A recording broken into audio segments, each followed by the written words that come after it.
D'accord. Au cas où vous vous demanderiez quel est mon arrière-plan, c'est le Qiandao Hu. C'est un lac dans les îles du Sud. Je ne sais pas si vous en avez entendu parler. C'est à l'extérieur de Hangzhou. Oh, wow! D'accord. Est-ce le lac de l'Ouest? Eh bien, Hangzhou est connu pour le lac de l'Ouest, mais ce lac se trouve au dehors de cette zone. Is it the West Lake? Is that the one? Hangzhou is where the West Lake is, but this is Yes. outside. Oui. Donc, c'est une vaste zone avec beaucoup de petites îles. C'est juste un endroit très pittoresque. Maintenant, Catherine, ma femme, elle est à Hangzhou et a été très enthousiasmée par cela. Mais je ne pense pas qu'elle soit allée à Qiandao. Le lac de l'Ouest est l'endroit où se trouve le palais d'été et d'autres palais, dont certains ont été incendiés. Ils présentent tous des aspects du lac de l'Ouest. Lorsque l'empereur chinois a visité Hangzhou, il a été tellement impressionné par le style du lac. À son retour à Pékin, il a demandé la construction de quelque chose de similaire.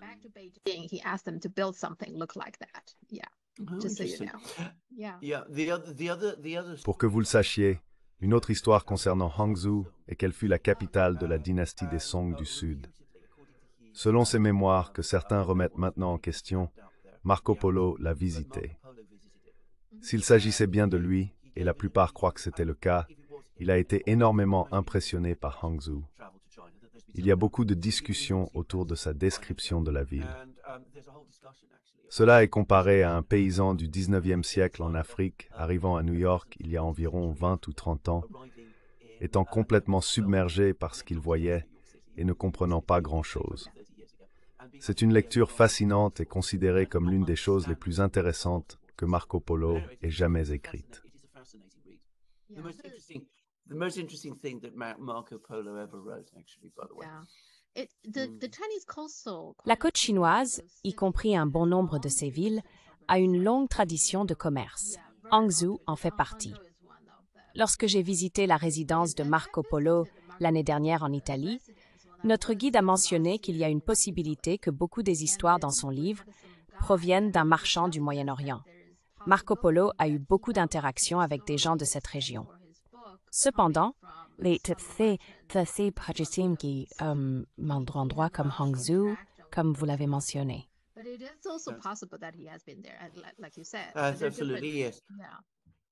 Absolument oui.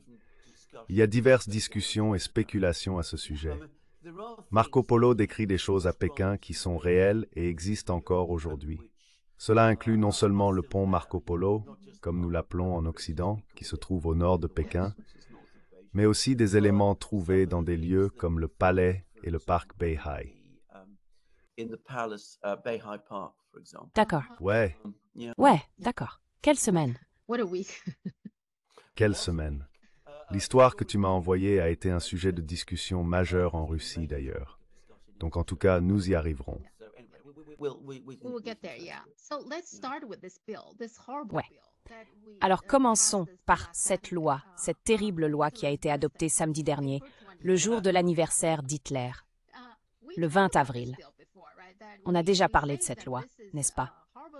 On a dit qu'elle était terrible parce qu'elle alloue de l'argent à l'Ukraine dans un conflit qui n'est pas gagnable, entraînant plus de victimes ukrainiennes, soutient un génocide à Gaza et risque de provoquer une autre guerre à Taïwan. C'est de cette loi dont nous avons discuté. Mais apparemment, elle n'était pas assez terrible. Ils ont dû l'aggraver. Donc, ils ont inclus une interdiction de TikTok, la saisie des actifs russes et prolongé l'acte FISA, qui permet une surveillance sans mandat. Ils ont prolongé cela.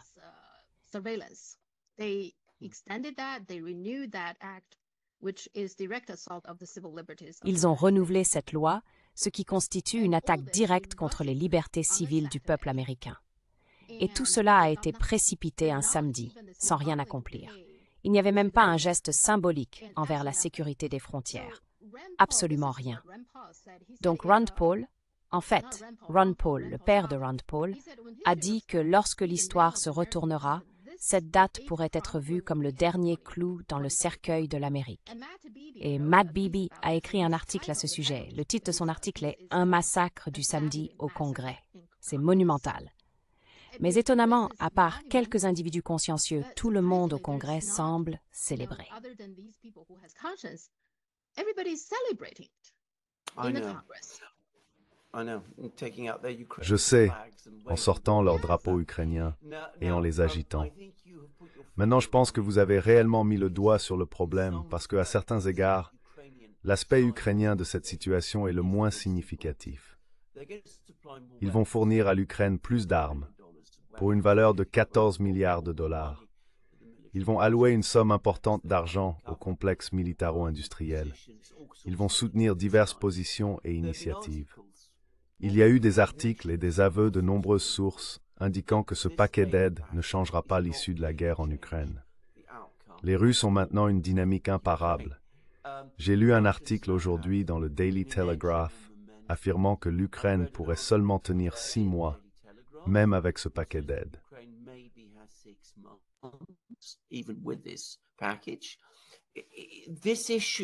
La question de l'Ukraine a été en quelque sorte une diversion. C'est une diversion significative, car il y a des affirmations selon lesquelles le plan est de détruire le pont de Crimée, un sujet de discussion de longue date. La stratégie implique l'utilisation de missiles à longue portée pour cibler les villes russes. Malgré ces attaques, les Russes ont démontré de la résilience, indiquant que le conflit persistera et que la Russie est susceptible de prévaloir. Au-delà du conflit immédiat, il y a d'autres questions préoccupantes, telles que le financement pour Israël et Taïwan. Ce dernier est particulièrement sérieux, suggérant que des préparatifs sont en cours pour une escalade significative dans la confrontation avec la Chine.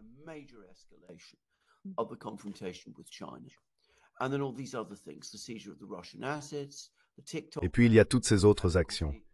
La saisie des actifs russes, l'interdiction de TikTok, et plus notablement, l'extension de l'implication de Pfizer qui est vue sous un jour particulièrement sinistre. Ce sont les problèmes qui comptent vraiment. Taïwan, bien plus que Israël et bien plus que l'Ukraine, est le prochain grand point de confrontation. Le renforcement du contrôle, y compris l'interdiction de TikTok, vise à supprimer les voies alternatives aux États-Unis.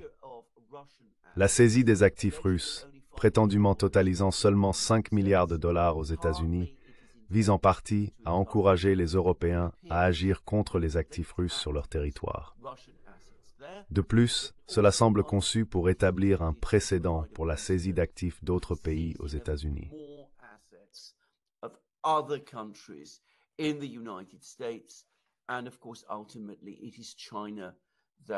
Et bien sûr, en fin de compte, c'est à la Chine qu'ils pensent. Je pense que nous devrions le préciser clairement. La surveillance par Pfizer conduira à un contrôle interne beaucoup plus strict, car les États-Unis se préparent clairement à une confrontation majeure avec ses adversaires mondiaux, la Chine étant le principal focus. Par conséquent, il ressent le besoin de contrôle interne plus fort. Ce sont les problèmes qui comptent vraiment. Ce que Matt Taibbi, Ron Paul et vous dites est tout à fait vrai. Vous avez également absolument raison de dire qu'il est étonnant de voir comment la question de l'Ukraine et la manière dont elle a été utilisée ont manipulé le public. À cause de cela, le public a été tellement manipulé qu'il a accepté ces mesures, ou du moins de nombreuses personnes dans les médias s'en réjouissent.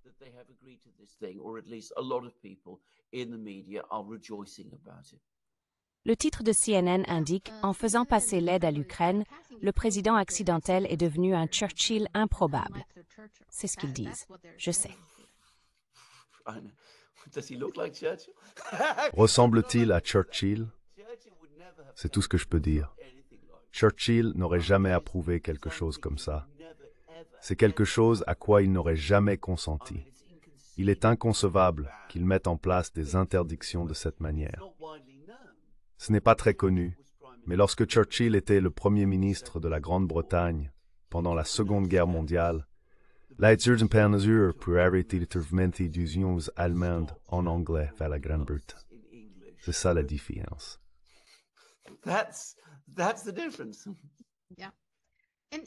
Ouais, ce qui est stupéfiant, c'est l'écart. Si vous regardez les commentaires des gens ordinaires, indépendamment de leurs affiliations politiques, tout le monde semble en colère. Les gens se plaignent qu'il n'y a absolument rien pour nous, les Américains, y compris la frontière dont ils ont discuté précédemment. Même symboliquement, ils n'ont rien offert. Tout est question de guerre, de provocation et d'attaque contre les libertés civiles. Et pourtant, il semble que le Congrès soit très festif et les médias très heureux. L'écart entre l'humeur du public et leur réaction à ce qui a été fait samedi est vraiment grand.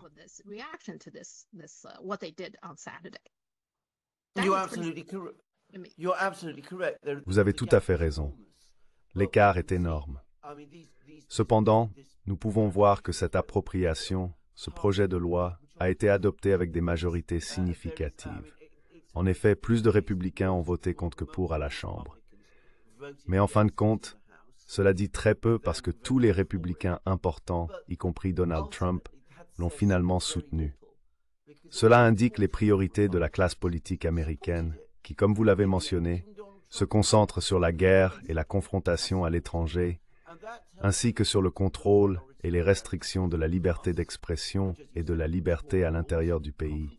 Je suis d'accord, c'est un projet de loi aux conséquences énormes. I agree, this is an enormously consequential bill. It tells us that the United States has crossed another... Cela nous indique que les États-Unis évoluent vers un État policier profondément autoritaire et très agressif. Je n'exagère pas. Ce sont les priorités de la classe politique.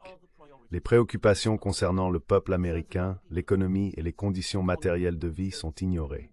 Un sénateur, J.D. Vance, a fait un discours convaincant soulignant certains de ces problèmes. Cependant, il est en minorité. Essentiellement, il parle presque seul. La classe politique a établi ses priorités, et si cela ne plaît pas au peuple, on s'attend à ce qu'il l'accepte simplement. C'est l'approche adoptée.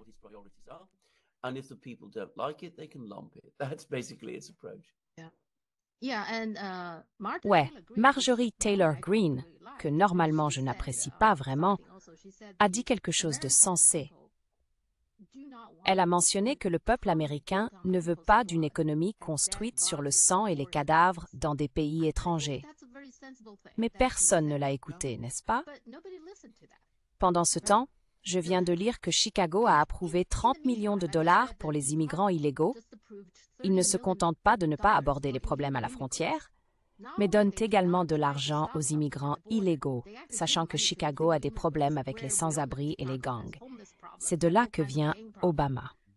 Quand je regarde tout cela, y compris le fait qu'il travaille à donner 1 milliard de dollars supplémentaires à l'Ukraine, en plus des 61 milliards déjà donnés, je ne peux pas m'empêcher de penser que l'élite américaine déteste simplement son peuple. Peut-on tirer cette conclusion maintenant?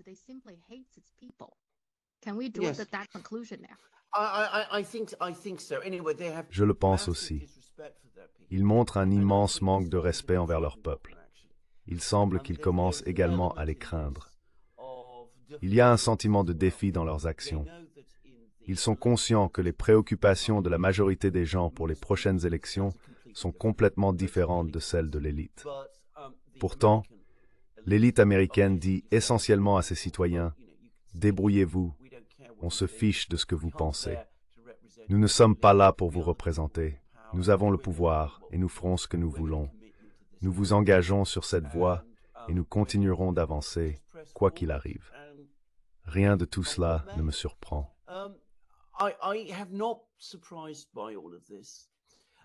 Now, we talk about... Maintenant, nous parlons de ce programme conçu pour les gens en Chine. Je veux dire qu'il y a eu des incidents dans l'histoire chinoise, pas entièrement différents de celui-ci. Il y a de nombreuses années, j'ai lu le roman chinois « Les Trois Royaumes », Sangguo en anglais. Les premiers chapitres décrivent la chute de la dynastie Han. C'est exactement comme cette situation. Il y avait un groupe de personnes qui contrôlaient le gouvernement dans la capitale, connu sous le nom des 10 eunuques.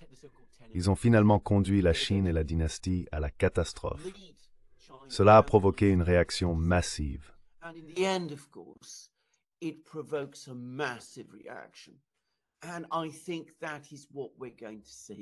Et je pense que c'est ce que nous allons voir aux États-Unis. En Chine, je suppose, en raison de leur longue histoire, ils comprennent les risques. Mais vous voyez la même arrogance que vous associez aux 10 assistants et à toutes les personnes autour d'eux. La même imprudence. Par exemple, lorsque la crise commence, ils attirent un officiel honnête dans le palais et le tuent de manière absolument effrontée. Et bien sûr, cet événement déclenche finalement la crise. Tout cela en passant est complètement historique. Je l'ai appris du roman, mais c'est réellement passé. This is from the novel that I learnt about it, but it is actually what happened. The political class. La classe politique aux États-Unis se comporte exactement de la même manière. Ils insultent leur propre peuple et poussent la situation vers une crise. Au moment de ces événements en Chine, il y avait déjà des rébellions à travers le pays, semblables à ce que le roman décrit, se passant dans la capitale. Pourtant, ils répètent les mêmes erreurs aux États-Unis. Ils peuvent voir le changement dans l'opinion publique, mais continuent de privilégier leurs propres intérêts. Ils pensent « Nous allons juste continuer à faire ce que nous avons toujours fait. Si le peuple n'aime pas ça, nous le réprimerons et le contrôlerons. » Ils croient pouvoir gérer le mécontentement, mais finalement, une explosion va survenir.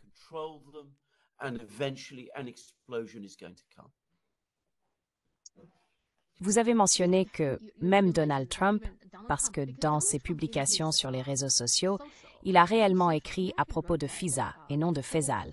Il a dit que le FISA avait été utilisé pour l'espionner. Vous souvenez-vous quand il a été élu en 2016, Obama aurait prétendument surveillé sa Trump Tower. Je suppose que c'est sur cela qu'il se base.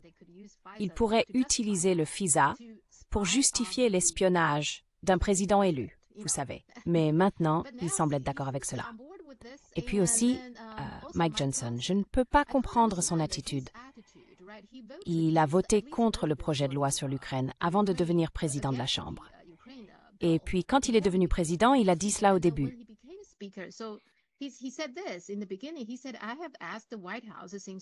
Il a dit « J'ai demandé à la Maison-Blanche depuis le jour où j'ai reçu le marteau de président pour de la clarté.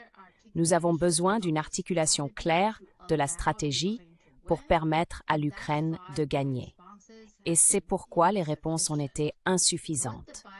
Ce que l'administration Biden semble demander, ce sont des milliards de dollars supplémentaires, sans surveillance appropriée, sans stratégie claire pour gagner, et aucune des réponses que je pense que le peuple américain mérite. » Et plus tard, il a également envoyé une lettre à Joe Biden.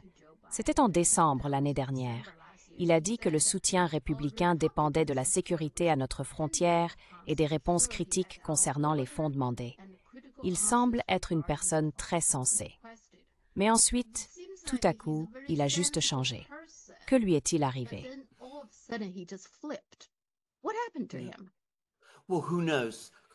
Qui sait pourquoi Donald Trump a changé de position?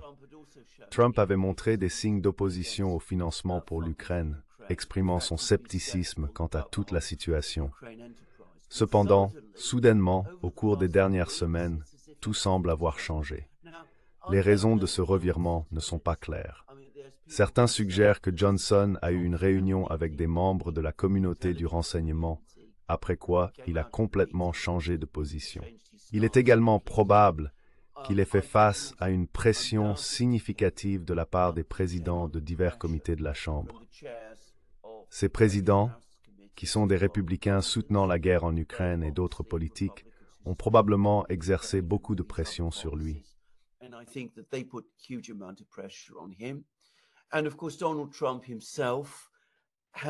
Donald Trump lui-même a été soumis à une énorme pression, surtout maintenant qu'il est au milieu d'un procès à New York. Il est même question de la possibilité qu'il soit envoyé en prison. Il n'est pas impossible que les deux hommes aient récemment subi des pressions significatives, peut-être même des menaces. Bien que la vérité complète ne soit pas encore connue, un jour nous pourrions la découvrir. Ce qui est clair cependant, c'est l'impact de ce revirement. Cela démontre que la classe politique à Washington est largement unifiée derrière ses politiques, malgré l'existence de quelques dissidents.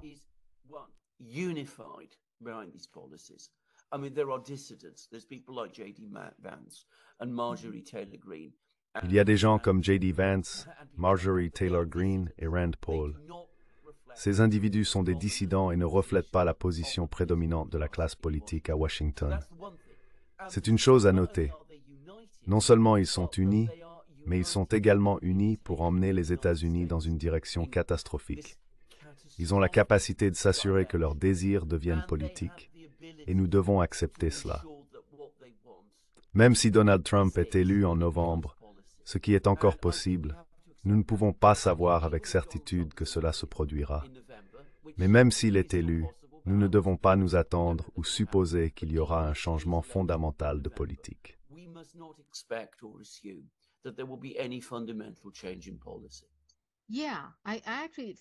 Ouais, je ressens ça aussi. J'ai l'impression qu'ils obtiennent encore plus de contrôle sur lui, à cause de toutes ces poursuites et ainsi de suite. C'est intéressant que tu mentionnes la réunion qu'il a eue. Il a parlé lui-même de cette réunion. Il a dit que lorsqu'il est devenu président, il est allé recevoir un briefing confidentiel des responsables du renseignement et a entendu une perspective différente. Apparemment, c'est ce qui a changé son avis. C'est aussi intéressant ce que Jimmy Dore discutait. Jimmy Dore avait un programme où il parlait de la même chose. Il a même montré une partie de la conversation entre Tucker Carlson et Joe Rogan. Tucker a mentionné que pratiquement tout le monde au Congrès a peur de la communauté du renseignement. C'est ce qu'il a dit.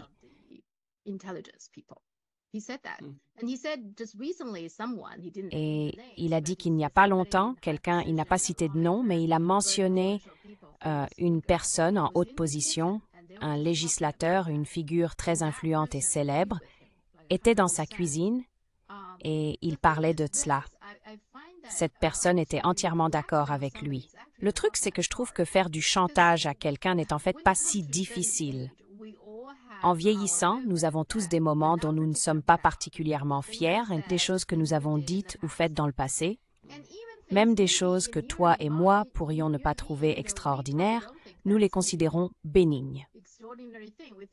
Mais pour les personnes en haute position, même des problèmes mineurs sont des risques qu'ils ne peuvent pas se permettre de devenir publics, de peur d'être annulés ou de faire face à d'autres répercussions. Alors, cela ne prend pas beaucoup pour faire du chantage à quelqu'un, n'est-ce pas? Absolument.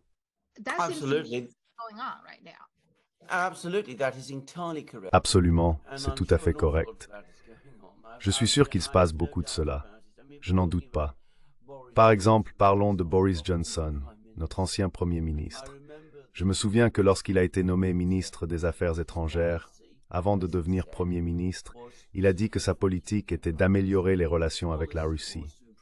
Ensuite, il a eu une réunion avec la communauté du renseignement britannique. Après cette réunion, il est ressorti en disant que la Russie était la plus grande menace pour tout le monde et que nous devions être les plus résolus à leur opposition. Je n'en doute pas.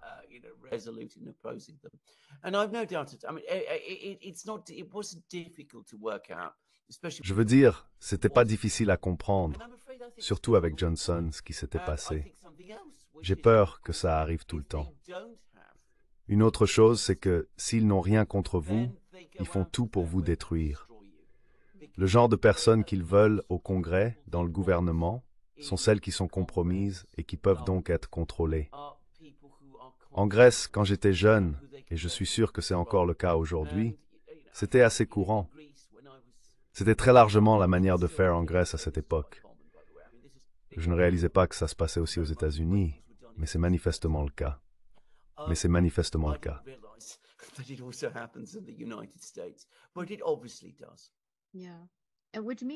Oui, cela signifie que même le gouvernement américain n'est pas particulièrement indépendant. Ils sont contrôlés par l'État profond et la CIA. Cela explique beaucoup de choses. Cependant, nous sommes où nous sommes, et il n'y a rien que nous puissions faire à ce sujet. Le gouvernement américain a été à peu près détourné par l'État profond et l'appareil de sécurité. Oui. D'accord, à propos de Taïwan, parlons de la Chine. Alors maintenant, Blinken arrive, je pense qu'il est probablement en route pour la Chine maintenant, et voilà ce qu'ils font avant même que Blinken n'atterrisse en Chine.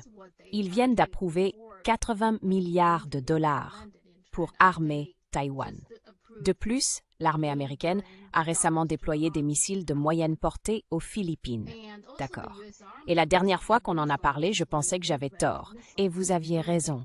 Vous disiez, vous savez, ne sous-estimez pas les gens, surtout les idiots. Il y a toujours des idiots. Je pensais qu'en Asie, nous pourrions être tranquilles pendant un moment, mais j'avais tort. Vous aviez raison.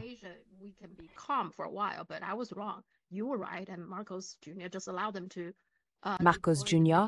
vient d'autoriser le déploiement de missiles de moyenne portée aux Philippines. Ces actions se déroulent avant la visite de Blinken en Chine. Il semble étrange que plusieurs choses se passent maintenant. Avant de partir, Blinken a de nouveau accusé la Chine du génocide au Xinjiang, une affirmation qui a été démentie de nombreuses fois. Il y a également des articles qui discutent des plans des États-Unis pour sanctionner la Chine.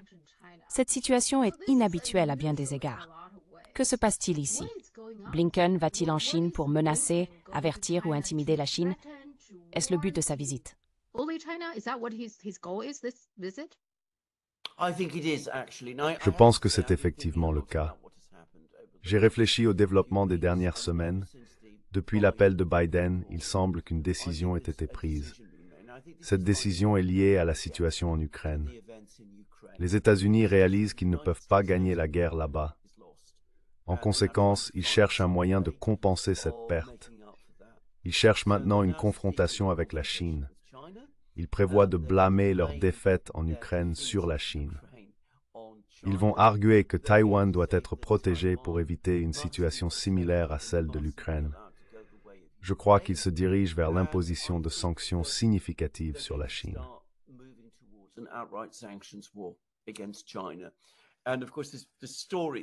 Et bien sûr, l'histoire qu'ils propagent, selon laquelle la Chine a aidé la Russie à gagner la guerre en Ukraine, et c'est pourquoi ils la sanctionnent, est un prétexte sans aucune fondation. Le porte-parole du ministère des Affaires étrangères chinois l'a déclaré très clairement. Des articles dans les médias chinois ont également abordé ce sujet. Ils cherchent des prétextes pour sanctionner la Chine parce que leur politique est désormais très axée sur la confrontation avec la Chine, qui a toujours été considérée comme l'adversaire ultime. Donc je pense que c'est leur perspective, du moins. Ils voient la Chine comme l'adversaire et non pas la vision que la Chine a d'elle-même. Voilà ce qu'ils font.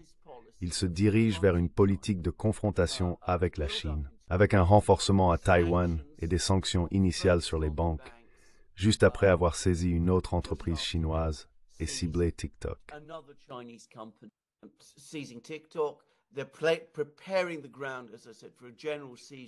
Ils préparent le terrain, comme je l'ai dit, pour une saisie générale de plus d'actifs aux États-Unis. Ils se dirigent vers une confrontation majeure. Cela suit le même scénario que j'ai observé avec la Russie et l'Ukraine. Vous commencez par de petites sanctions, puis vous escaladez vers des sanctions plus importantes. Vous armez votre adversaire, vous ignorez et négligez tous les engagements précédents. Vous lancez d'énormes campagnes de propagande contre votre adversaire. Il est clair pour moi que la classe politique à Washington se dirige maintenant dans cette direction. Et bien sûr, avec la Russie, cela ne s'est pas bien terminé. Faire cela avec la Chine, un pays bien plus puissant, semble insensé, mais c'est ce qu'ils prévoient de faire. C'est ainsi que cela m'apparaît.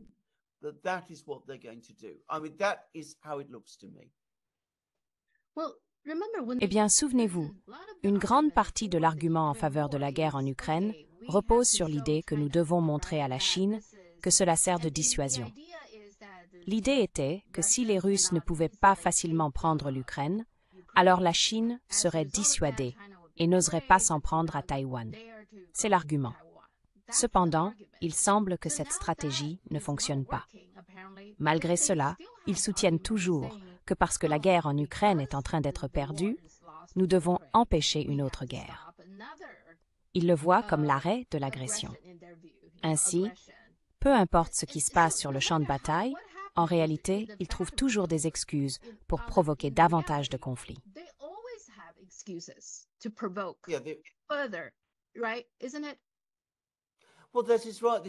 C'est absolument vrai. J'ai souvent fait ce commentaire qui est devenu très associé à moi. Ces gens n'ont pas de marche arrière. Ils ne savent pas comment reculer ou quand s'arrêter. Au contraire, lorsqu'ils rencontrent des problèmes, leur instinct n'est pas de s'arrêter, de réfléchir ou de reculer. Au lieu de cela, ils accélèrent encore plus vite. La raison d'être entière de l'Ukraine, comme vous l'avez dit à juste titre, était d'affaiblir la Russie, de démontrer la détermination et de prouver à la Chine que si elle attaque Taïwan, cela se passera mal pour elle. Cependant, cela n'a pas fonctionné. À bien des égards, la Russie n'a pas été affaiblie. Au contraire, elle a été renforcée. Son économie croît plus rapidement et son armée est plus grande.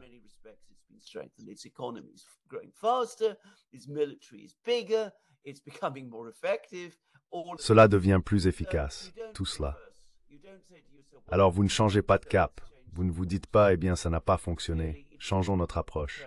De toute évidence, cela ne s'est pas passé comme nous l'avions prévu. Au contraire, vous vous tournez vers la Chine, un pays bien plus puissant, et vous faites exactement la même chose. Vous armez Taïwan, commencez par des sanctions et saisissez des actifs chinois pour être précis. TikTok, par exemple, est une entreprise chinoise. N'oublions jamais cela. Ainsi, vous saisissez des actifs chinois, montrant aux Chinois que vous êtes prêts à prendre leurs investissements. Si vous volez des investissements russes, vous pouvez faire de même avec les investissements chinois à l'avenir. Vous êtes prêts à faire toutes ces choses.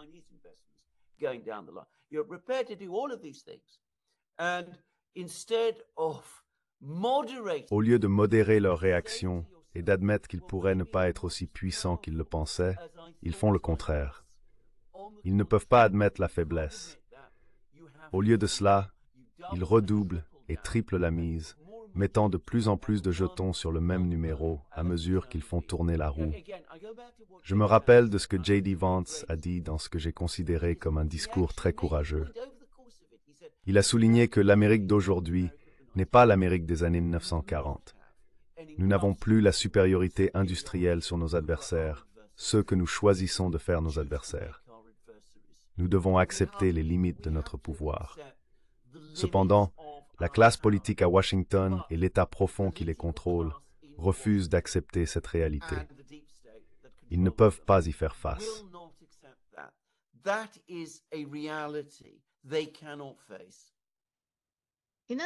En d'autres termes, est-il possible que le voyage de Blinken à Pékin soit maintenant équivalent au voyage de Victoria Nuland en Russie avant le déclenchement de la guerre, comme pour dire « Ceci est mon dernier avertissement pour vous ». Est-ce que c'est ce que Blinken est en train de faire? Oui, cela semble être un avertissement sérieux à la Chine. Est-ce le cas? A serious warning to China. Is that what? Un dernier avertissement à la Chine semble presque irréel.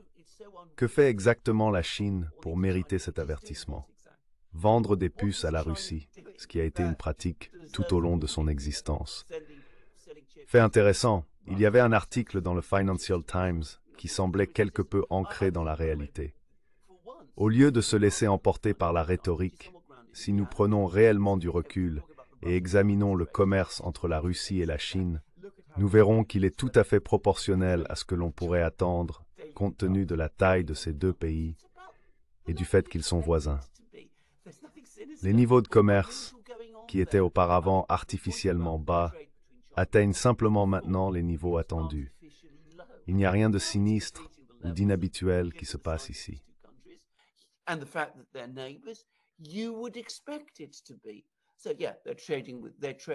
Ils commercent donc avec leurs voisins et entretiennent de bonnes relations avec eux. Ils cherchent également à avoir de bonnes relations avec tous leurs autres voisins. Ils ne vont pas en guerre contre aucun pays et n'ont pas de base militaire partout dans le monde. Malgré cela, ils sont encore perçus comme l'ennemi. Cette perception conduit à construire toute une philosophie d'action basée sur cette supposition, ce qui mène inévitablement à une confrontation avec la Chine, un pays pacifique. J'ai lu un article dans l'un des journaux militaires américains affirmant que les États-Unis gagneraient une guerre contre la Chine. L'article soutenait que malgré les énormes capacités de la Chine, ils n'ont jamais réellement été en guerre. They've never actually been to war. Their military doesn't. Leur armée manque de l'expérience que nous possédons, ce qui nous place dans une position plus forte en raison de notre expérience, qu'ils n'ont pas. Nous savons comment utiliser ces armes, et pas eux. Malgré la reconnaissance de leur nature pacifique, il y a une contradiction à les étiqueter comme agresseurs.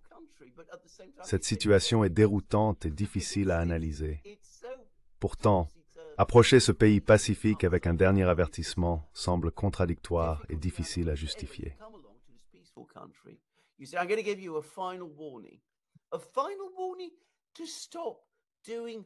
Un dernier avertissement pour arrêter de faire quoi? Et qui avertissez-vous? Vous avertissez la Chine, pas l'Équateur, les Philippines, l'Irak ou même la Russie. Vous avertissez la Chine, l'État le plus ancien du monde, avec une base industrielle plus grande que celle de tout l'Occident combiné. Elle possède une tradition de gouvernance qui remonte à des milliers d'années. Comme je l'ai dit, c'est au-delà de toute capacité rationnelle d'analyse. Mais c'est là où nous en sommes. Encore une fois, j'ai inventé cette expression, l'escalier escalatoire, et c'est ce que nous voyons.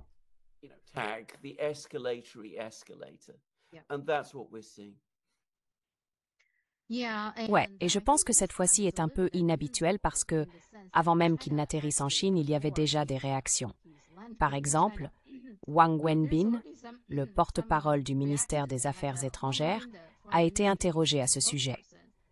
Je t'ai envoyé le lien, n'est-ce pas? Voici ce qu'il a dit. Dans ce soi-disant rapport sur les droits de l'homme, les États-Unis critiquent la situation des droits de l'homme dans près de 200 pays et régions, mais ne disent rien sur eux-mêmes. C'est juste un autre cas de double standard. La nature hégémonique, dominatrice et intimidante des États-Unis, ainsi que leur égoïsme et leur hypocrisie, sont clairement affichés.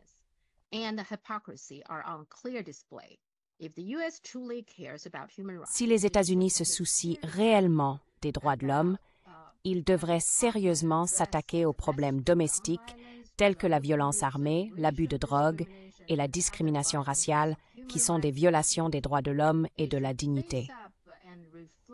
Ils devraient également réfléchir à leurs opérations d'intervention dans d'autres pays et aux catastrophes en matière de droits de l'homme résultant du fait que les États-Unis fournissent des armes et financent des conflits dans diverses régions. Les États-Unis ont ignoré plus de 110 000 victimes civiles à Gaza et ont opposé leur veto aux efforts du Conseil de sécurité de l'ONU pour un cessez-le-feu immédiat à Gaza à 4 reprises de suite. Cela montre clairement combien les droits de l'homme signifient peu pour les États-Unis et comment ils les méprisent.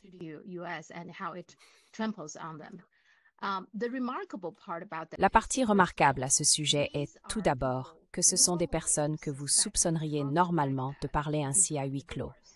Ils ne le rendraient pas si public. Et il a dit cela avant même l'arrivée de Blinken. Pour moi, l'impression générale à partir de ce lien que je vous ai envoyé et de quelques autres articles est que le message de la Chine à Blinken est « Nous devons vous accepter parce que c'est un accord auquel Xi Jinping et Biden ont consenti parce que Biden, lors de cette réunion l'année dernière, l'a évoqué en disant qu'il voulait l'envoyer. Donc Xi Jinping a accepté. C'est pourquoi nous vous acceptons. Mais au fond, vous n'êtes pas vraiment le bienvenu ici. Nous savons ce que vous manigancez. » Est-ce le message que la Chine envoie? Je pense que c'est tout à fait juste. Une autre chose que j'ai souvent dite est que la première règle de la diplomatie est de ne pas bluffer ou menacer la Chine. Si vous bluffez, la Chine appellera votre bluff. Si vous menacez la Chine, ils vous rejetteront. C'est exactement ce qui va se passer. Les Chinois ne répondent pas bien aux menaces, pour de très bonnes raisons historiques. Quiconque connaît l'histoire moderne chinoise comprend pourquoi. Les Russes l'ont découvert dans les années 960 et n'ont jamais oublié la leçon. Il semble que les Américains vont devoir apprendre cette leçon une fois de plus.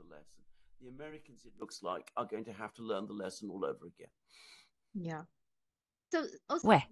Donc il y a une autre vidéo qui a émergé en Chine que je n'ai pas beaucoup vue en Occident. Steve Bannon, n'est-ce pas? Steve Bannon est en fait assez anti-Chine. Mais ce qu'il a dit, que je trouve remarquable est ceci. Pendant la Seconde Guerre mondiale, tous les membres de l'OTAN n'étaient pas nos alliés. Vous savez qui est mort sur le champ de bataille en rejoignant l'armée allemande? Le peuple russe. Le peuple russe et les Laobaïxins chinois, ce qui signifie le peuple commun en chinois, ont combattu contre l'armée impériale japonaise, puis contre les nazis. Ils ont perdu 100 millions de personnes. Les deux plus grands alliés que nous ayons jamais eus dans l'histoire de ce pays, qui ont donné plus de sang et de sacrifices en tant qu'alliés des États-Unis d'Amérique, sont maintenant considérés comme nos plus grands ennemis. Pourquoi? L'État profond les a abandonnés à leur propre plan. Ils veulent nous entraîner dans une guerre mondiale. J'ai trouvé ça assez remarquable venant de Steve Bannon.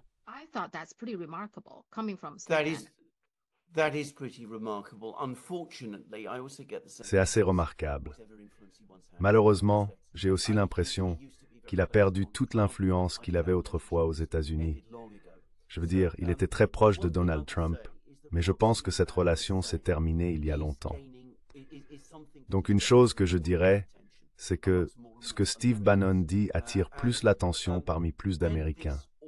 Et quand tout cela tournera mal, ce qui arrivera, vous savez, lorsqu'il y aura un conflit, soit en Ukraine, soit à Taïwan, ce que je crains est maintenant hautement probable, le fait que ces choses soient dites maintenant deviendra important. Cela pourrait avoir un effet sur la discussion politique aux États-Unis à l'avenir.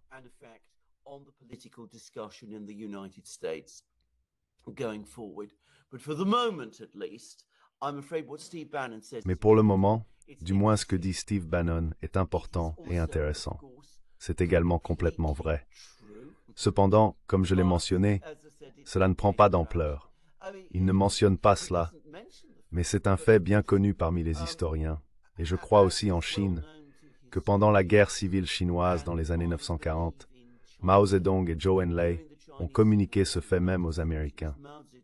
Ils ont dit « Nous ne cherchons pas à être vos adversaires, nous sommes vos amis. Pourquoi nous traiter de cette manière ?»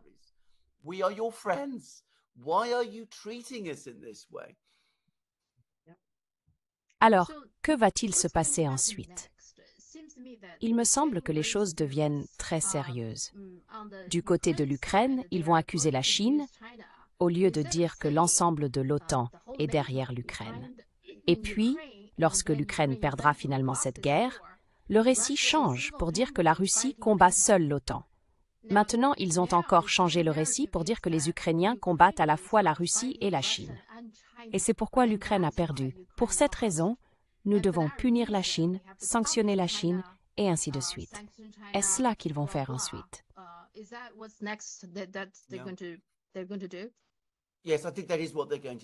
Oui, je pense que c'est ce qu'ils vont faire. Et je tiens à souligner à nouveau, au fond, ils savent parfaitement que ce récit est faux.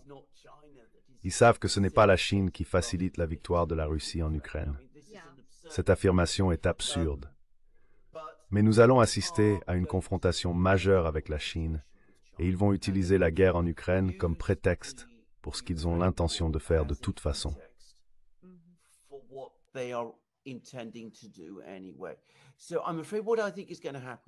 Donc, je crains que ce qui va se passer ensuite, c'est qu'au cours des prochaines semaines, nous allons assister aux premières sanctions contre les banques et institutions financières chinoises. Pour être très clair, je ne pense pas que ces sanctions vont être importantes. La manière dont cela commence toujours, c'est avec des sanctions de faible niveau. Je me souviens en 2014, quand ils ont sanctionné les banques russes, ce qu'ils ont fait, c'était de les empêcher d'emprunter pour des périodes supérieures à un mois. Chaque prêt devait être renouvelé tous les mois, ce qui était une contrainte majeure, mais ce n'était pas une rupture complète des liens avec le système bancaire russe. Mais ensuite, avec chaque jour qui passe, vous allez voir qu'une fois les sanctions commencées, la pression pour les augmenter va croître et la confrontation va s'escalader.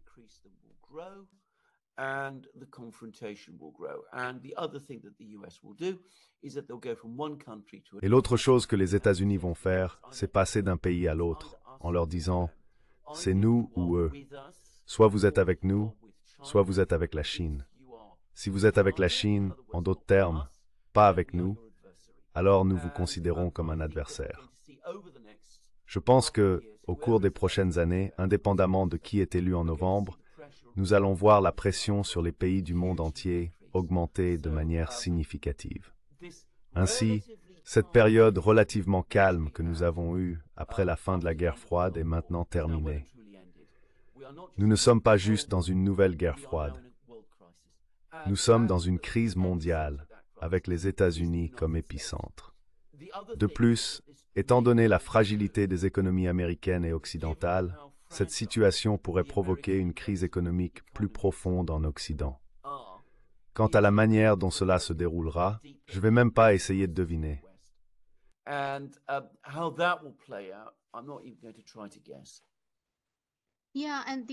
Ouais, et une autre chose qui s'est passée, c'est que toutes les principales monnaies asiatiques se sont dépréciées cette année, comme le yen japonais, qui a diminué de 7%, et les monnaies coréennes et vietnamiennes ont toutes perdu de leur valeur. Maintenant, le yuan chinois a un peu baissé, mais pas autant que les autres. Donc, jusqu'à présent, la Chine tient bon.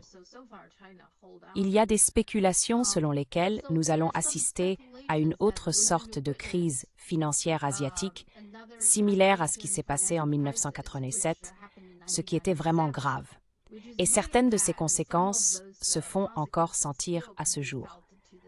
Pensez-vous que c'est ce qui vient en premier? Je veux dire avant l'Occident. L'Occident a déjà souffert après que la guerre a éclaté en Ukraine, mais maintenant, en Asie, avant que quoi que ce soit d'autre se passe, il y a déjà une sorte de crise qui mijote. C'est bien ça?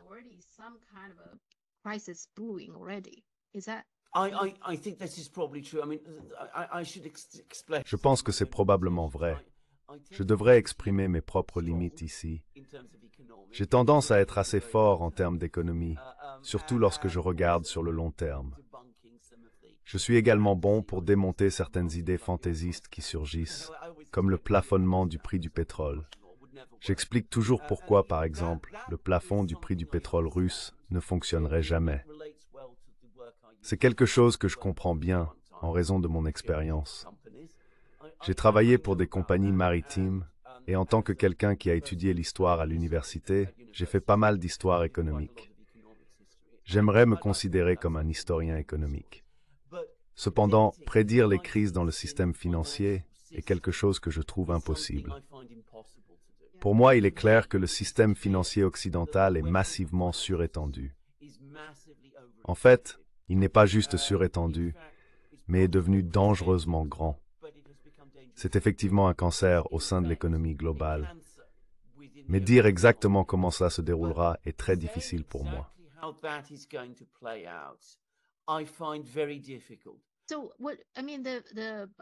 La situation asiatique est une préoccupation pour beaucoup, même si la Chine a relativement bien résisté jusqu'à présent.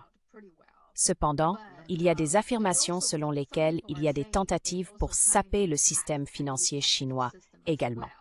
Par exemple, les agences de notation ont tenté de dégrader les investissements chinois.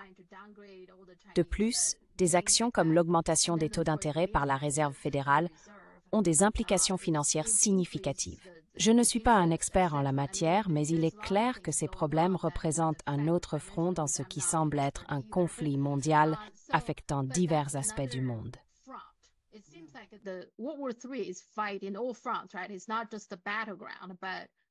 Ce n'est pas seulement le champ de bataille, mais aussi le marché financier, l'industrie technologique, le commerce et la technologie.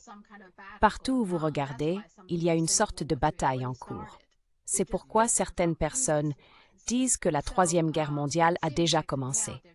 Elle est juste différente des précédentes. Mais il semble que maintenant, ils vont encore plus l'escalader. Des sanctions sont mises en œuvre et ils déploient des missiles de moyenne portée aux Philippines, ce qui pourrait finalement nous conduire à un conflit militaire. Ma question est, s'ils font cela, n'est-ce pas un mouvement très risqué en année électorale ou est-ce qu'ils ne se soucient plus de cela?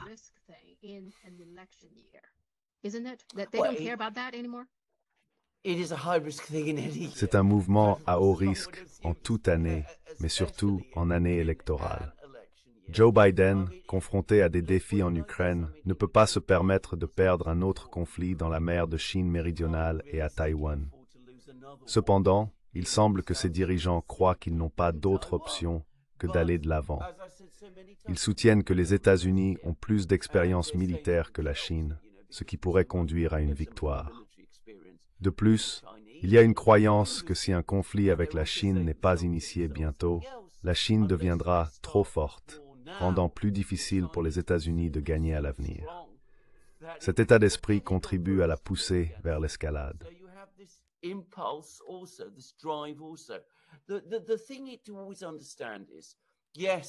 La chose à toujours comprendre est que oui, ils sont sans aucun doute préoccupés par l'élection. Cependant, les personnes qui prennent les décisions ultimes ne sont pas particulièrement inquiètes de ce qui arrive à Joe Biden. Ils donnent la priorité à leur guerre, ou du moins à leur confrontation, plutôt qu'à la réélection de Biden. Ils pensent probablement qu'avec cette dernière capitulation, ils n'ont pas à s'inquiéter beaucoup de Donald Trump car, en fin de compte, il se pliera à ce qu'ils veulent de toute façon. Si la décision était prise par des personnes réellement préoccupées par les chances de réélection de Joe Biden, alors elles seraient inquiètes. Mais bien sûr, ce n'est pas le cas.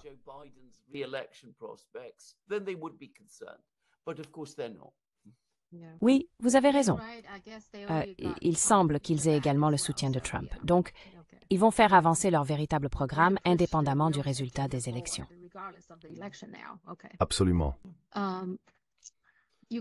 Après que la Chambre ait adopté un projet de loi pour fournir 61 milliards de dollars à l'Ukraine, Zelensky a accordé une interview à NBC. Dans celle-ci, il a déclaré que l'Ukraine envoie ses meilleurs fils et filles au front, ce qui profite à toute l'Europe et à l'OTAN, y compris aux États-Unis, en tant que leader de l'OTAN. Il a souligné que cet effort de l'Ukraine épargne à l'armée américaine d'avoir à combattre pour protéger les pays de l'OTAN. Cette déclaration est remarquable car elle reconnaît le rôle significatif de l'Ukraine dans le conflit. Malgré qu'elle ne soit pas membre de l'OTAN, l'Ukraine fait des sacrifices pour protéger les pays de l'OTAN. Cela soulève la question. Qu'est-ce que l'Ukraine gagne en retour?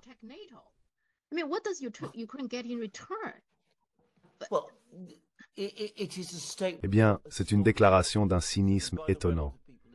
D'ailleurs, de nombreuses personnes en Ukraine et en Russie ont fait exactement le même point.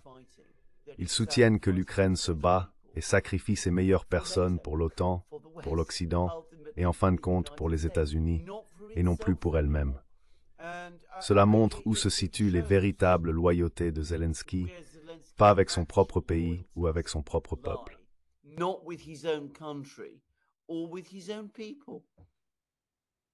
Oui, mais je trouve cela extraordinaire dans le sens où en Occident, ils l'acceptent tel quel. Ils ne considèrent même pas que c'est quelque chose d'extraordinaire. Un dirigeant étranger sacrifie essentiellement son propre peuple, vendant son propre peuple. Non, ils ne le font pas. Vous avez absolument raison. Cela ne les inquiète pas. Au contraire, ils sont tellement absorbés par eux-mêmes qu'ils accueillent même ce genre de déclaration. C'est ce qui est si étrange et déprimant dans la situation actuelle. Ils considèrent comme tout à fait normal et parfaitement juste que des gens saignent à mort et meurent dans d'autres pays pour que les États-Unis puissent avancer leurs intérêts géopolitiques.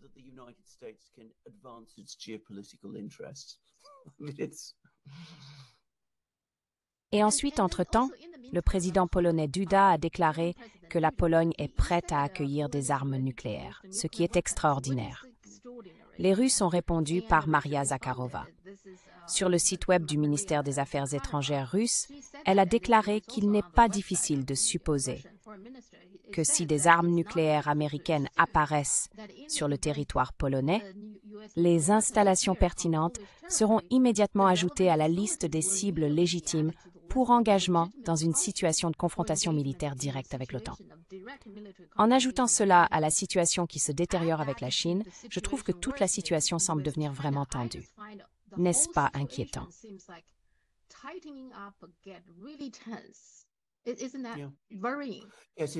You're absolutely right about that too. Again, Oui, vous avez tout à fait raison sur ce point également. Je veux souligner un point que j'ai fait précédemment. La force motrice derrière l'atmosphère actuelle de belligérance, de colère, de confrontation et d'action imprudente est le choc dans l'Occident face à la perspective de perdre en Ukraine. Ce résultat était complètement inattendu pour eux. Étant donné leur comportement, de telles actions imprudentes et dangereuses sont prévisibles. Ils envisagent de déployer des armes nucléaires en Pologne, de stationner des missiles aux Philippines, de sanctionner les banques et institutions financières chinoises et de saisir des actifs russes et chinois, y compris TikTok. Ils renforcent également la surveillance. Toutes ces actions sont le résultat d'une défaite majeure qui semble maintenant imminente.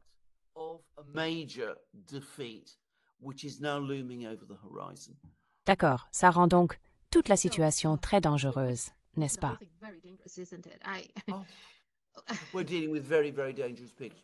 Nous avons affaire à des personnes très dangereuses. Garland Nixon, mon bon ami, m'a écrit il y a environ 2 ans. Il disait que l'administration actuelle est extrêmement dangereuse et hors de contrôle, cherchant à provoquer des guerres dans divers endroits. La nomination de Kurt Campbell comme secrétaire d'État adjoint était un indicateur significatif.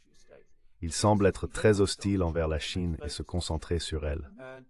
Avec la situation en Ukraine qui se détériore, Victoria Nuland est mise de côté et Campbell est promu.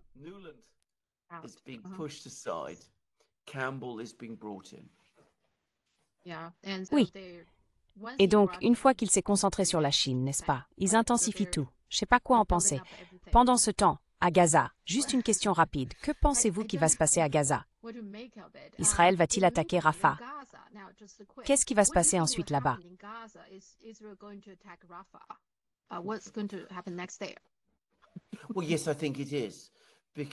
Eh bien, oui, je pense que c'est parce que Israël n'a pas lancé d'attaque efficace contre l'Iran. Donc nous devons paraître forts, et comme nous ne pouvons pas vraiment nuire à l'Iran, nous devons redoubler d'efforts et causer d'énormes dommages à Gaza, à Rafah. Je pense que c'est maintenant inévitable, et les États-Unis le soutiennent.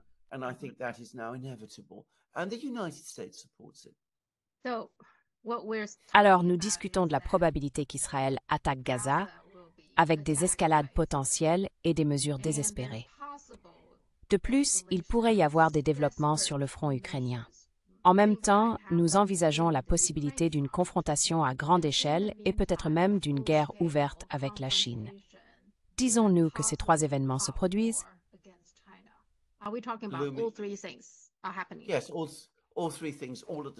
Oui, les 3 événements se produisent simultanément par un pays qui a complètement perdu le contrôle.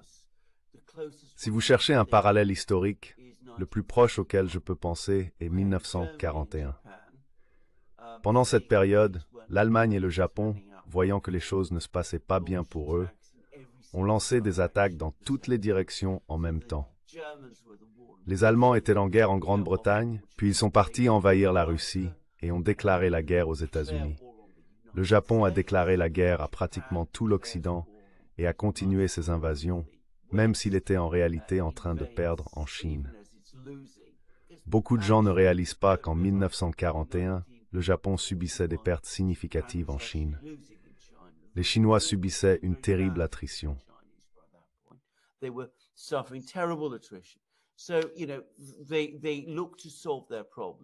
Alors ils ont décidé de résoudre leurs problèmes en frappant dans toutes les directions à la fois.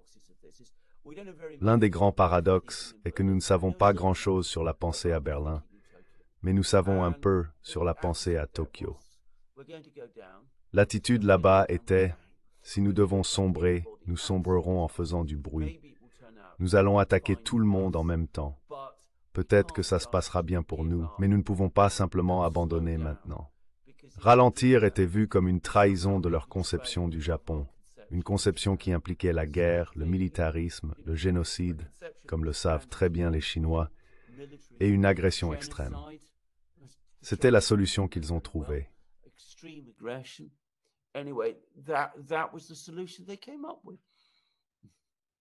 Mais à cette époque, il n'y avait pas d'armes nucléaires en jeu. Le monde d'aujourd'hui est beaucoup plus dangereux à cause des armes nucléaires. Nous parlons de toutes ces puissances nucléaires, n'est-ce pas? Y compris Israël, qui possède également des armes nucléaires, comme nous le savons presque certainement. Alors sommes-nous dans une situation vraiment dangereuse pour le monde entier maintenant?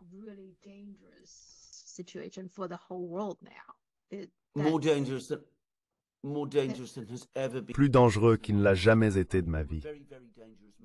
Il y a eu des moments très dangereux dans ma vie, comme la crise des missiles de Cuba en 1962. Je ne m'en souviens pas, je n'avais qu'1 an.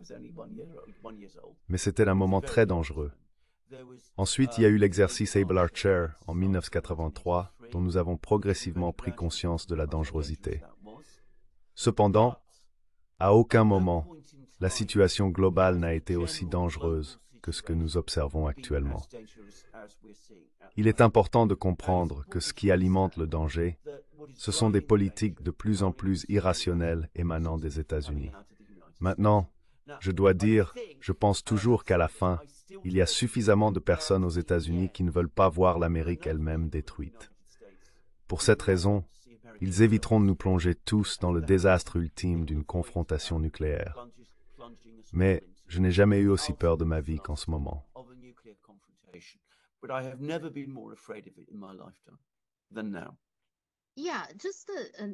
Ouais, juste une anecdote. Il n'y a pas si longtemps, je faisais partie d'un groupe de mamans. On se réunit 1 fois par mois, vous savez, juste pour parler des enfants et tout. Jamais par le passé, nous n'avions parlé de double nationalité. Pour une raison quelconque, cette fois, pas mal de parents ont abordé le sujet de la double nationalité. Genre, allons-nous obtenir un second passeport pour nos enfants? Cela semblait presque inconscient, vous savez, comme si nous ressentions le besoin de trouver des moyens de protéger nos enfants s'ils recommencent à faire des appels sous les drapeaux en cas de confrontation sérieuse. Je ne sais pas pourquoi, mais nous avons juste eu cette conversation. Maintenant, je pense que même les gens ordinaires ressentent quelque chose. J'ai l'impression que c'est ce qui se passe. Même les personnes de mon groupe qui ne font pas vraiment attention à la politique, qui ne sont pas aussi impliquées que moi. Mais elles lisent, elles parlent à leur famille, etc. Donc, à ce moment particulier, j'ai trouvé extraordinaire que pas mal de parents et de mamans parlaient d'obtenir un second passeport pour leurs enfants.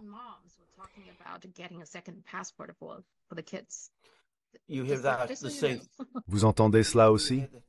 Oui, bien, vous entendez cela tout le temps en Grande-Bretagne. Je veux dire, je connais une amie à moi qui est née au Royaume-Uni, mais ses parents sont venus en Grande-Bretagne dans les années 1940 en provenance de Pologne. Et elle vient de prendre la nationalité polonaise et a arrangé pour que ses 2 filles acquièrent également la nationalité polonaise. Et ma propre femme essaye de me convaincre d'obtenir la nationalité grecque pour mes enfants. Je regarde ça aussi parce que j'ai un passeport de l'UE et je dois dire, ces derniers jours, j'ai été très perturbée par tout ce qui se passe. Vous avez raison.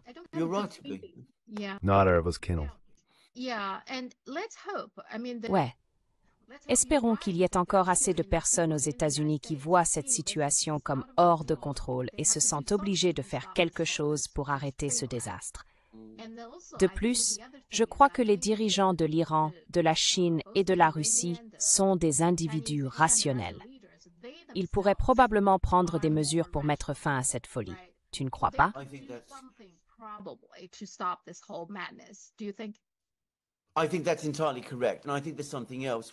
Je pense que c'est tout à fait correct. De plus, je veux mentionner autre chose.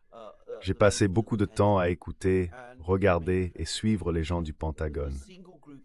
Bien qu'il y ait de nombreux individus imprévisibles là-bas, le groupe qui me semble le plus sain d'esprit et le plus posé sont ceux qui contrôlent les armes nucléaires de l'Amérique. Contrairement à ce que certains pourraient attendre, ils semblent être une classe d'officiers complètement différente. Je crois qu'ils comprennent pleinement l'imprudence de certaines actions. De plus, je fais confiance qu'ils résisteraient à tout ordre qu'ils jugeraient insensé et criminel. Il est important de noter que, selon le droit international des crimes de guerre, ils sont obligés de le faire. crimes law, they're obliged to do. Ouais, espérons. J'espère vraiment qu'il reste des personnes qui peuvent comprendre le sérieux de cette affaire et y mettre un terme. À ce stade, on dirait que tous les coups sont permis, n'est-ce pas? Ils sont totalement déterminés à faire une très grande déclaration ou quelque chose comme ça, parce qu'ils ont perdu en Ukraine. Ils ont l'impression qu'ils doivent se venger, récupérer quelque chose, n'est-ce pas? C'est purement une réaction émotionnelle de leur part.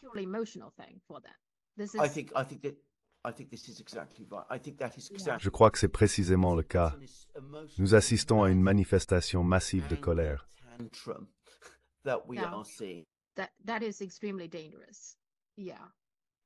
C'est extrêmement dangereux, oui. Je veux terminer notre conversation sur une note plus légère.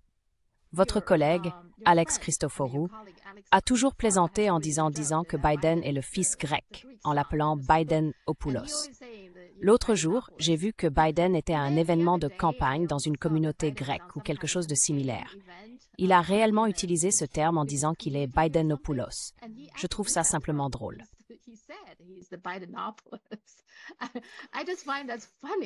Je dois en parler à Alex, ça va l'étonner. Eh bien, je pense qu'il en a parlé dans son émission, mais j'ai vu ça aussi, quand je l'ai vu, j'ai trouvé ça drôle.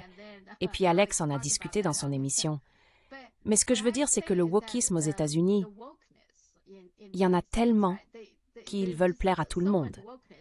Mais en même temps, ils se fichent vraiment de, vous savez, moi les Chinois, ou les Grecs, ou les Afro-Américains, etc.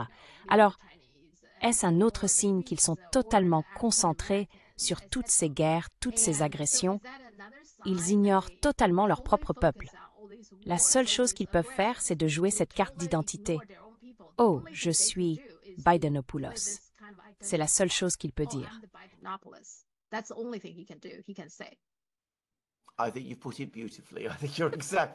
Je pense que vous l'avez magnifiquement exprimé. Vous avez tout à fait raison. C'est exactement de cela qu'il s'agit.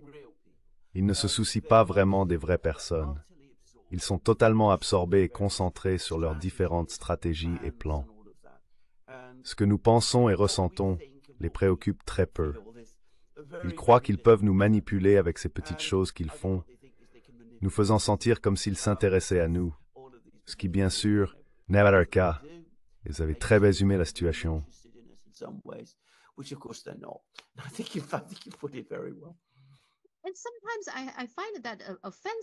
Et parfois, je trouve leur manière d'essayer de plaire aux minorités offensante.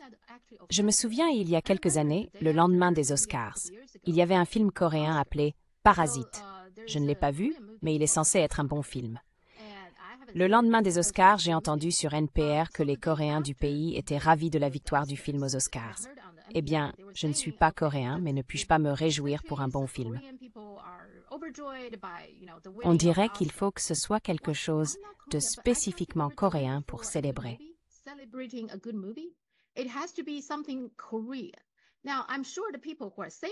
Maintenant, je suis sûre que les personnes qui ont dit cela avaient de bonnes intentions, que c'est une excellente nouvelle, mais le fait est qu'ils doivent tout associer à la race avec une sorte de tampon. C'est un tampon d'approbation pour les Coréens. Je veux dire, les gens qui vivent ici, les Coréens, ils sont américains. Pourquoi ne pouvons-nous pas simplement accepter que c'est un bon film? C'est aussi simple que ça. Ne faites pas toute une question de race. Je trouve toujours extraordinaire que, au lieu de dire « d'accord, ce film a gagné un Oscar », ils doivent y ajouter un élément racial. N'est-ce pas quelque chose?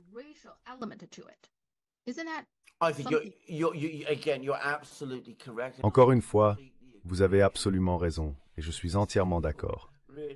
Si ces personnes étaient vraiment aussi aveugles à la race qu'elles le prétendent, elles ne feraient jamais de telles déclarations. Elles diraient simplement « c'est un film absolument génial. Nous pensons qu'il est génial et donc il mérite un Oscar. » Et elles en resteraient là. Elles ne parleraient pas du fait que c'est un film coréen et que c'est une grande chose pour la Corée, ce qui est absurde à dire. D'ailleurs, j'ai vu ce film, je ne l'ai pas aimé, mais ça c'est juste moi. film. I didn't like it. Just me. No, yeah, it's not my type of movie either. But Non, ce n'est pas mon type de film non plus. Mais néanmoins, certaines personnes pensent que c'est un bon film, ce qui est bien. Cependant, je me demande pourquoi il est nécessaire de souligner spécifiquement que c'est un film coréen. Et de même, je trouve intéressant comment Barack Obama est souvent désigné comme afro-américain. Il est biracial, ayant une mère blanche et ayant été élevé par sa grand-mère blanche. L'importance de l'éducation et de l'environnement dans la vie d'une personne est bien connue. Pourtant, il est constamment étiqueté comme le premier président afro-américain. Cette étiquette suit une définition obsolète et racialement biaisée du Sud-américain, qui stipule que si une personne a une quelconque ascendance africaine, elle est considérée comme noire. C'est une manière très raciste de définir l'identité afro-américaine. Mais elle est rarement remise en question. C'est simplement accepté qu'il est afro-américain, malgré le fait qu'il soit de race mixte.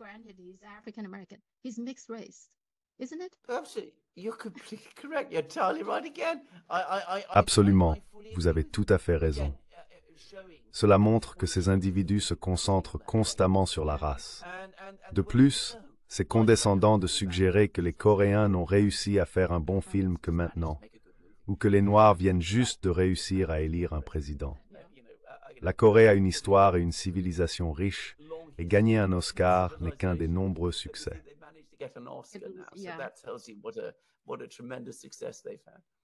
Ouais, ils en font trop parfois. Comme dans les discussions sur Biden, je trouve juste que ces tentatives, ils en font trop, et ça devient quelque peu offensant, je pense. Absolument. Je pense que c'est offensant et que cela contrarie beaucoup de gens dans le monde entier. Cela a probablement aussi agacé beaucoup de personnes en Corée.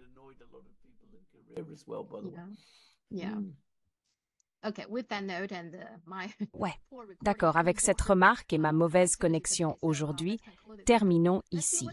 Voyons ce qui se passe. Je veux dire, la situation ne fera que devenir plus tendue dans les prochaines semaines et empirer. Espérons que les dirigeants chinois, iraniens et russes aient la sagesse d'arrêter ce désastre. Espérons.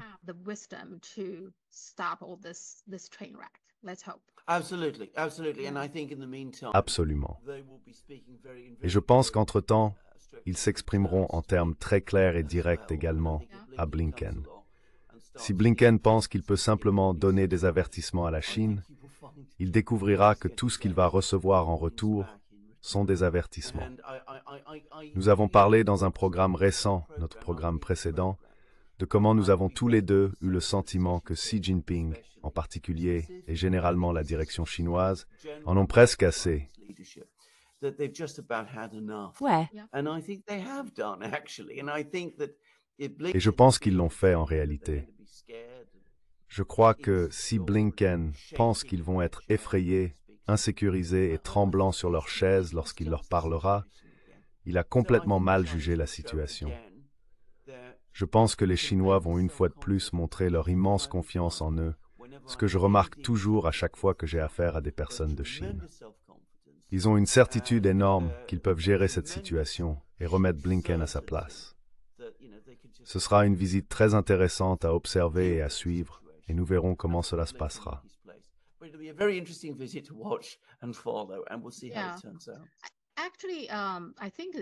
En fait, je pense que le public devient de plus en plus impatient. Quand vous considérez le gouvernement chinois, je crois qu'ils sont les plus mesurés. J'ai regardé certains des commentaires venant du milieu universitaire, et généralement les commentateurs chinois sont assez mesurés aussi. Cependant, même certains d'entre eux disent maintenant que les déclarations du ministère des Affaires étrangères ne sont pas assez fortes.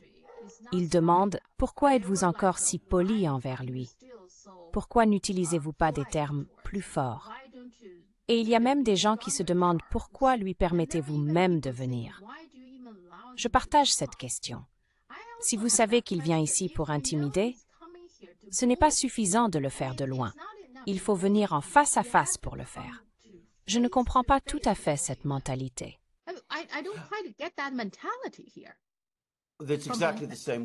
C'est exactement ce que les gens disent depuis des années en Russie à propos de Poutine également, qu'il était beaucoup trop poli beaucoup trop indulgent et patient. Mais je pense qu'au final, adopter cette approche est la meilleure solution. Car lorsque vient une crise, votre peuple est entièrement uni derrière vous.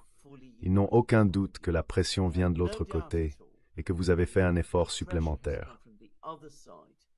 Vous êtes allé aussi loin que vous le pouviez pour travailler avec l'autre côté. Et si c'est l'autre côté qui se comporte de cette manière, eh bien il n'y a absolument rien de réaliste que vous puissiez faire.